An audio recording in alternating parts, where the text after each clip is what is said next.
in collaborazione con Glam Vision e Ca' Facli.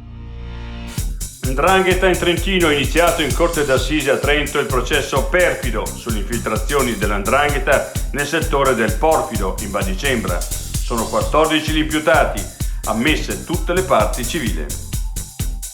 Covid, 0 decessi e 2375 nuovi positivi. Segnala, dati più bassi all'RT in discesa fanno ben sperare. Fugati, le zone colorate vanno superate. Il cambio di colore dà un messaggio negativo. Rincari delle bollette e aumenti legati al costo delle materie prime e allarme nel settore frutticolo e vinicolo. Caro prezzi, energia e materie prime, gli scenari futuri? L'idea nel vecchio continente è che i prezzi delle materie prime e dell'energia possano stabilizzarsi, previsto raffreddamento dell'inflazione per la fine del 22.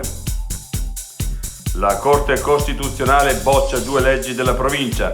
La violazione riguarda i sostegni per installare plateatici e il controllo a campione senza passare dall'autorizzazione preventiva dei beni culturali.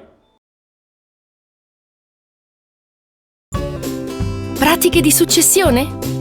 Contabilità per professionisti? Contabilità per enti non commerciali? Contratti di affitto? Rapporti di lavoro domestico? La vita è già complicata.